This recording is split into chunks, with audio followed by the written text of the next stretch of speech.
নমস্কার বন্ধুরা, welcome to কৃষ্ণার রান্নাঘর। আজ আমি ফুলকপির সম্পূর্ণ ভিন্ন ধরনের একটা রেসিপি আপনাদের কাছে শেয়ার করছি। আর এটা খেতে এতটাই টেস্টি, বাচ্চা বড় সবাই পছন্দ করবে। যারা ফুলকপি খেতে পছন্দ করে না, এইভাবে রান্না করে দিলে তারাও কিন্তু ফুলকপিটা খুব পছন্দ করবে। এখন আমি সাদা তেলে ফুলকপিটা লাল লাল করে ভেজে তুলে নেব। বন্ধুরা, রেসিপিটা ভালো লাগলে ইউটিউব থেকে দেখলে সাবস্ক্রাইব, লাইক, শেয়ার, কমেন্ট করবেন। ফেসবুক থেকে দেখলে আমার পেজটাকে ফলো করে লাইক, শেয়ার, কমেন্ট করার অনুরোধ রইল। দেখুন, ফুলকপিটা লাল লাল করে ভাজা হয়ে গেছে। এখন আমি ফুলকপিটা তুলে নিচ্ছি। এখন আমি একটা বোলের মধ্যে হাফ কাপ টক দই, 1 চামচ আদা বাটা, 1 চামচ রসুন বাটা নিচ্ছি, ধনেপাতা কুচি আর স্বাদ মতো লবণ। এরপর দইটাকে খুব ভালো করে ফেটিয়ে নেব। আর তার মধ্যে দিচ্ছি আমি স্বাদ মতো লঙ্কার গুঁড়োটাকে খুব ভালো করে মিশিয়ে নেব। এরপর ফুলকপি আলুটাকে খুব ভালো করে মিশিয়ে নিচ্ছি। মিশিয়ে নিয়ে এখানে আমি 30 মিনিট ঢাকা দিয়ে রেখে দেবো। বন্ধুরা, এখন আমি একটা শুকনো কড়াই বসিয়েছি, তার মধ্যে ছোলার ডালটাকে ভেজে তুলে নেব। 2 চামচ ছোলার ডাল দিয়েছি এখানে। আর ওই কড়াই আমি সাদা তেল দিচ্ছি।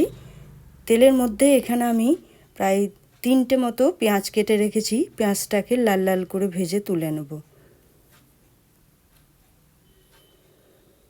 দেখুন বন্ধুরা, পেঁয়াজটা একটু লাল লাল হয়ে গেছে। এখন আমি পেঁয়াজটাকে তুলে নেব।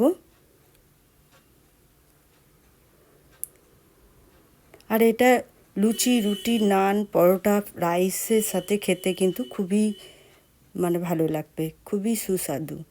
এখন আমি ছোলার ডাল দিলাম আর কাজু বাদাম, 2 চামচ পোস্ত দিলাম। এখানে সাদা জিরে দিচ্ছি আর দিচ্ছি মরিচ, জিরে, 2 চামচ নারকেল কোড়া দিলাম আর 4টে মতো এলাচ দিলাম। এবার একটা পেস্ট বানিয়ে নিচ্ছি।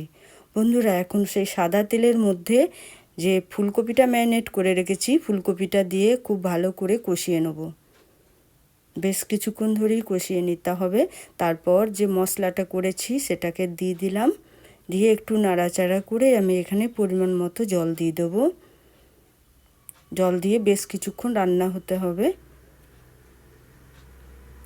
দেখুন, এর মধ্যে আমি দিয়ে দিচ্ছি এখন স্বাদ মতো লবণ আর মিষ্টি। আর যে পেঁয়াজটা ভেজে রেখেছি, এখন পেঁয়াজটাকেও দিয়ে দিচ্ছি। তারপর আমি ঢাকা দিয়ে দেবো। আর এটা ঢাকা খুলে খুলে বেশ কিছুক্ষণ রান্না করতে হবে। দেখুন বন্ধুরা, রান্নাটা আমার প্রায় হয়ে এসেছে।